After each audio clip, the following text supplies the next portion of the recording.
Welcome to The Real Deal, where it's all about businesses in central Massachusetts and northeastern Connecticut.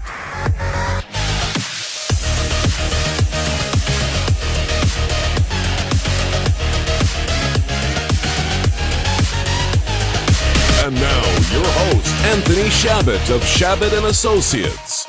Hey everybody, welcome to the Real Deal Business Podcast. My name is Anthony Chabot of Chabot & Associates Real Estate Group of Keller Williams, and on today's show we have a very special guest, Larry Groh Jr., who is running for the 51st District of Northeastern Connecticut State Representative seat, and welcome to the show, Larry.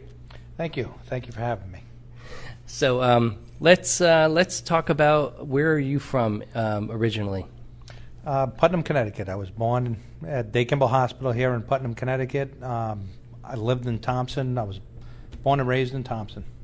Great, okay. And so you went to school in St. Joseph's, and then Yes. I think we were talking a little bit earlier. And I graduated from St. Joseph's School. Once I graduated 8th grade, I went to Ellis Tech, the vocational school here in Killenly. Yeah. And I took machine and tool and die while I was going to school there. I did that for a short time. Once I got out of school, I worked for Eastford Tool and Die over in Woodstock, and then shortly after that, I worked at Pratt & Whitney Aircraft, which I worked at Pratt & Whitney Aircraft down in East Hartford, Connecticut, for 5 years before getting into the Department of Corrections. I got into the Department of Corrections. I'm a retired correctional officer. I retired in 2010 after doing 20 years of that. And but while I was a correctional officer, I went back to college. I went to Quinebaug Valley Community College. Graduated with 2 degrees, one in business management, one in another associate's in accounting. And that's what I graduated. That's a great combination right there. Yeah. Yeah, see, I wish I would have gone to school for business management. Looking back on it, if I could have changed anything, that's what it would have been. It's great courses. QVCC is a great opportunity for a lot of the local residents to go here, whether it's a student coming right out of high school and going right into QVCC, or somebody that went later in life like myself. Excellent. Yeah, that's good advice right there. And the business and the accounting, that's an excellent combination right there. Absolutely is. It It's helped me out. important. Yes. That's very important. And can you tell us a little bit about when you were growing up, some of the influences that you had now, being a politician, running for state rep? What led you to that? We were talking a little bit earlier. You said Yes. you had some influences. So My mother was involved in politics basically my entire life. My brother and my sister and I would be involved in the campaigns one way or another, whether we were stuffing envelopes or putting out signs or helping out in any way that we possibly could and that they needed it at the time, whether it was taking a sign on the street corner and waving the cars going by. So I did a lot of that growing up, and once I was able to get my license at 16 years old, then I became the person that got a list and would go put up signs around town, and then at the end of after the election, I'd be on election night, I would have to take my car, and a few of my friends and I would go out and pick them all up again. Oh, yeah.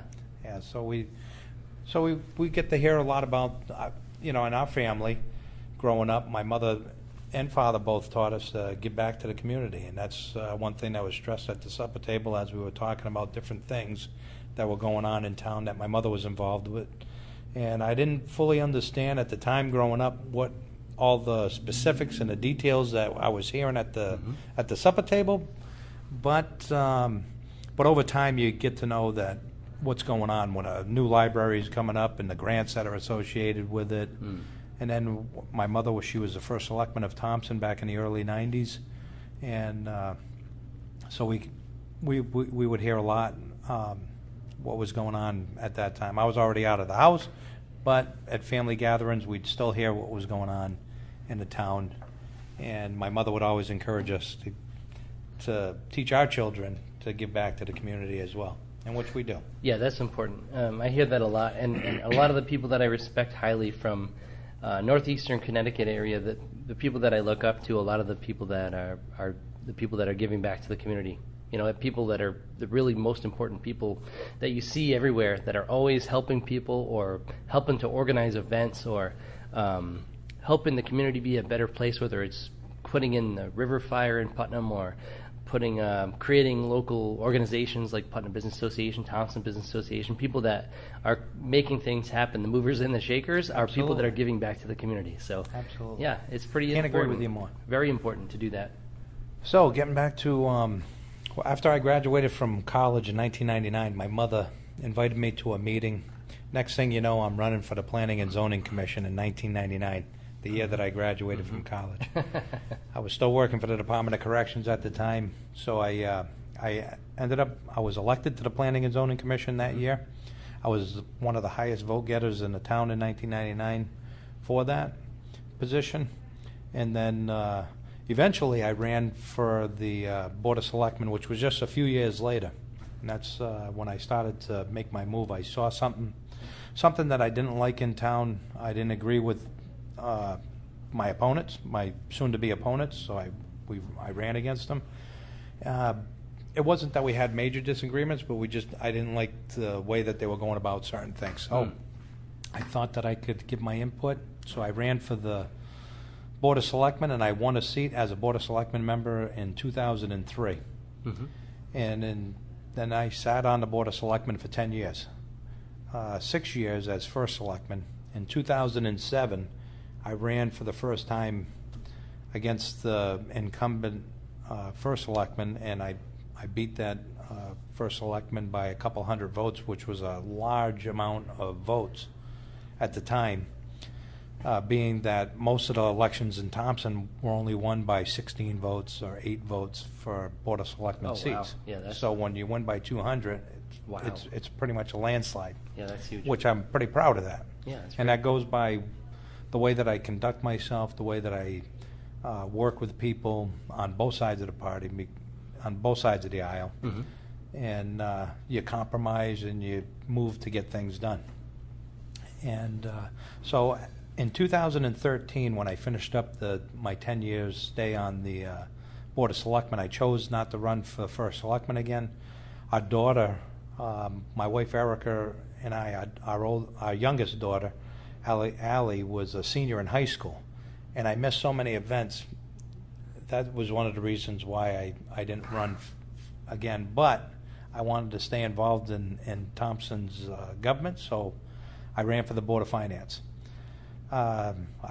Since that point, 2013 to the current, I'm currently still sit on the Board of Finance. I'm the vice chairman of the Board of Finance right now, and that's my local politics. Now, there's an open seat. Our current 51st District State Representative, Danny Rivero, he's retiring at the end of this year. So I made my decision that I wanted to run for state representative.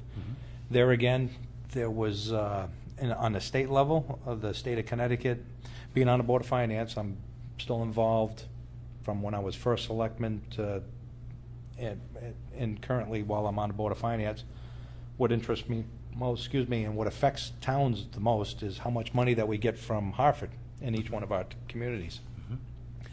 So 2 years ago, the state of Connecticut, trying to balance their budget, they were trying to cut and push the tax burden off to all the towns, the 169 towns that are in Connecticut. In Thompson, they were talking about cutting $2 million to our education department. And how does that affect a small town like Thompson? That would automatically, just to keep everything status quo, we would have to raise our mill rate by at least 4, just to keep doing what we're doing, which upset me. After there was negotiations down in Hartford, and after the towns all across Connecticut cried out to the and told the state representatives and the senators, how this is affecting each one of our towns, they restored the money. But at the same time, if it's brought up once, typically they'll try it again. So that's one of my interests of running for state representative. But getting back to a little bit more of my experience, so I just wanted to lead into why I'm running for a state representative, just to touch base on that. Yeah, sure. But getting back to when I was first selectman, there was some big accomplishments while I was first selectman. In the town of Thompson, there's a lot of referendums when you're bringing a budget together. A lot of times it isn't passed on the first time. Usually takes a couple of times, but I'm proud to say that when the downturn of the economy went, right after I was elected as first selectman in 2007, the economy crashed. So I had to make some tough decisions. Tough decisions were made. I put together budgets, brought it to the Board of Finance, and then we presented it to the town thereafter, after the approval of the Board of Finance. And I'm proud to say that 5 out of my 6 years as first selectman, our budgets were passed on the first referendum, which is a big accomplishment, I feel. Another thing that here we are in the downturn of the economy, and I can't remember which year it was, but it was in my tenure as first selectman between 2007 and 2013. We have a local social services entity, which is Teague, that the town would rent the building for $1 per year, so they could provide all the services that the town of Thompson needs. That's the majority of the services that they provide. But Teague also services Putnam, Pomfret, Woodstock, and I think there's the 10-town area, but I'm not sure exactly how many towns, but they service a lot of towns. But the majority of the services that they provide are for the town of Thompson's residents. Well, anyway, they came to me and said that the building that we were letting them use, which is a town-owned building, was in need of major repairs. And I ended up going down and taking a tour, and there were some major repairs. So we ended up going out and getting some estimates, and it ended up being that we would have to spend about $900,000 to fix it, to bring it up to code, to do the repairs that were necessary to the building. But our town planner at the time, Kevin Kennedy, came in and said to me, he goes, "Larry, what do you think about building another building on a piece of town property for Teague to utilize? It would be a better, up-to-date building. We'd probably be able to get it done for right around the same price of $1 million." And I sat back and I thought for a minute, in the downturn of the economy, am I going to go to the people and present a building and borrow $1 million to put this new building up? Proud to say that we have the new building on Thatcher Road, but how did we get there? I looked right at the town planner and said, I will support that 100% as long as we don't use local tax dollars. Oh, yeah. So at no cost Wow. to the town of Thompson residents, through local tax dollars, we were able to have a new building that's up on Thatcher Road right next to the school that Teague is in currently. Yeah. For no use of local tax dollars. We applied for grants. We had donations that were given to the town for that building, and volunteers that put that building together. Wow. We got it done for $600,000. Most of it grant money from the state, but because they service the majority of Thompson and the surrounding towns, we were able to do this, and we were able to do it while I was first selectman. That is a proud accomplishment, but I do have to give credit where credit's due. We had our town planner that worked diligently on that project, and I give him a lot of credit, because the expression on his face when I said we're not going to go to the townspeople and ask them to borrow money for that project, he So who was the town planner? Kevin Kennedy. Okay. He actually works for Orange, Massachusetts currently, Oh, wow. as their town planner. But that's who our town planner was at the time. So he did a wonderful job. I loved him for his efforts in that. So that speaks a little bit about my experience in government, and that there again shows that being able to compromise, negotiate, work with people, because there's people from all sides, and we're all residents of the town. And that's the way I look at it. And this is why I feel that I have the support behind me to run for a state representative. Well, you seem like a great guy to me. We just met at the Thompson Business Association a couple weeks ago. So I personally don't have a lot of experience with you, but you seem like an excellent guy. And you seem to get along with Ken Beausoleil very well, Our current first who is current first selectman over there in Thompson. The Thompson Business Association seems to really like you. You're an easy guy to talk to, get along with, and I love how your mom was the first select person, Yep. or I don't know, is it first selectman Back at for that women? time, my mother didn't want to be called first select woman or Yeah. first select person. She Okay. wanted to be the first selectman. Okay, yeah, And she would interesting. talk about that. Yeah. You know, women breaking into men's jobs Okay. at the time, so. And which is a movement that. It's kind of rare in northeastern Connecticut. I don't know if I've ever really known of women first selectmen. So that's pretty interesting. She the only one that you know of in the area? No, Ruth Barks was the first selectman of Thompson before my mother. Oh, okay. So there was a Thompson woman. has a history of women few going women, out on a limb yes. over there and leading. And then you have Maureen Nicholson, Yeah. who is currently the first selectman of Pomfret. Okay. She's currently the first Interesting. selectman of Pomfret. And she's been the first selectman for a while, so. We're treading on dangerous territory, not Yeah. recognizing the women that are out there leading right now. Probably gonna, But if anybody hears this, they're gonna get on us about it. But there are other women selectmen, too. Yeah. Mm-hmm.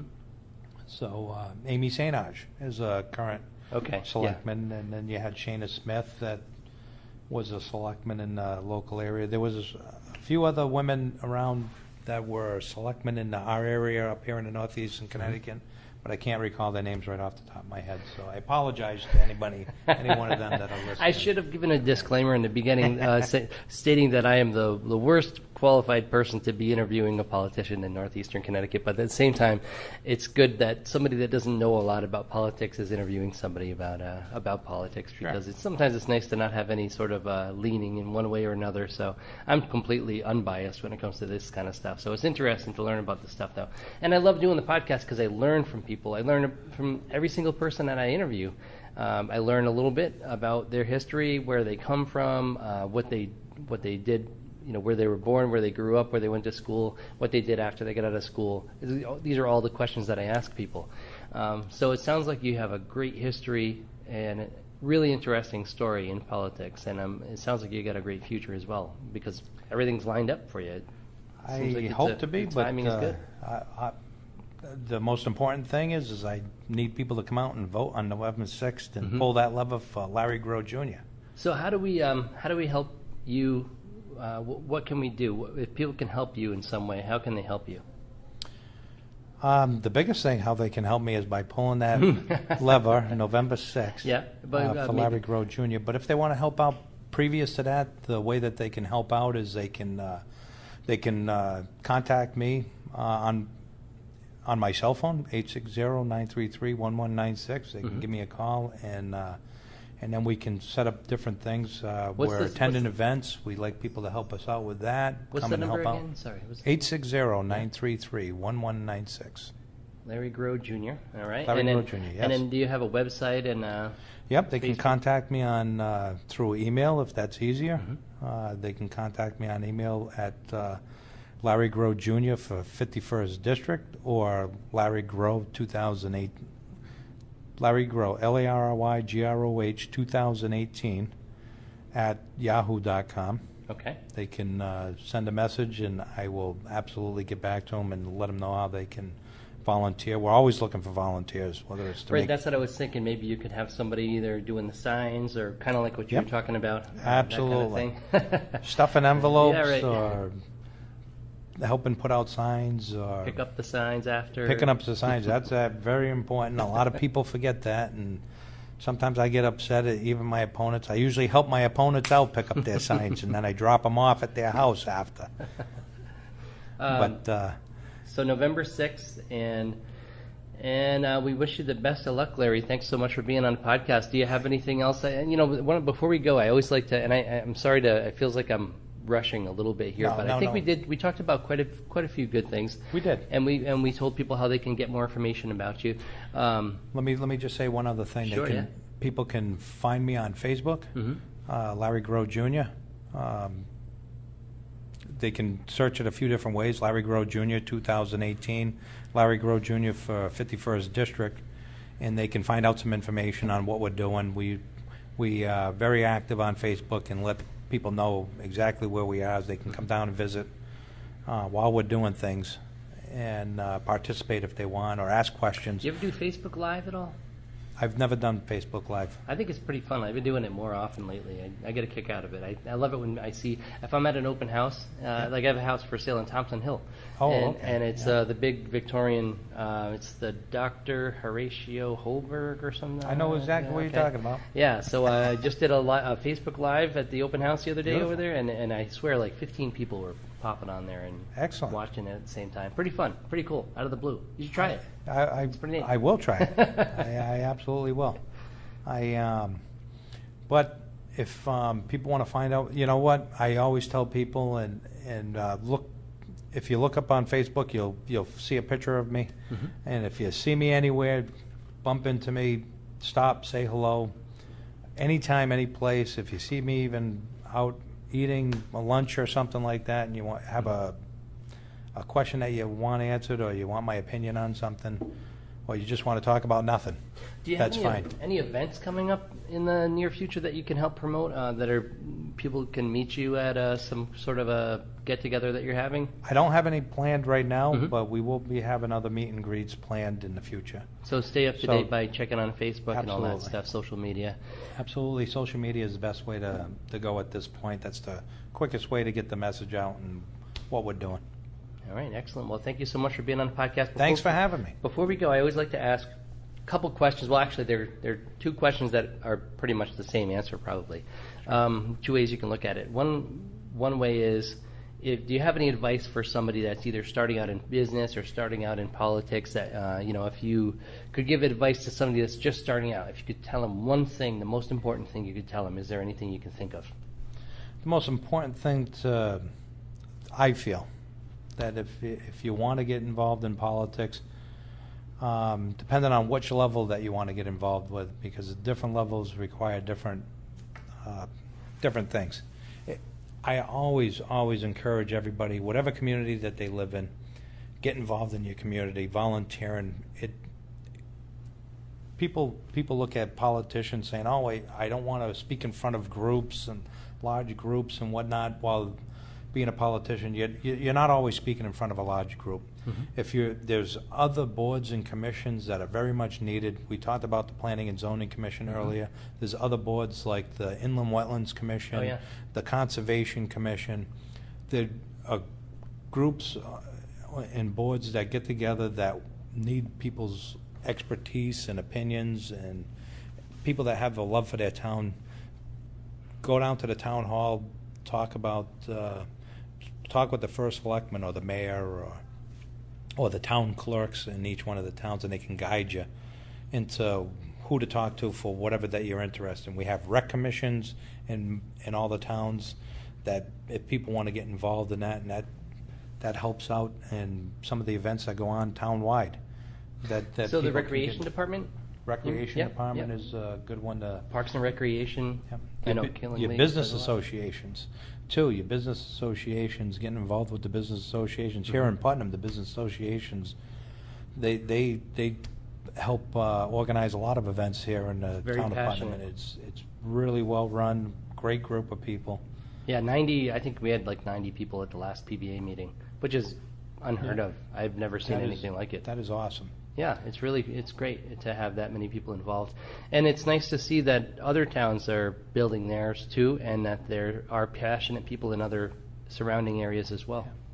So if somebody wants to get involved in politics, find out what it is that you want to do, what's close to your heart. If you like trails, we have trail committees. I do. If you like conservation, we have the conservation commissions.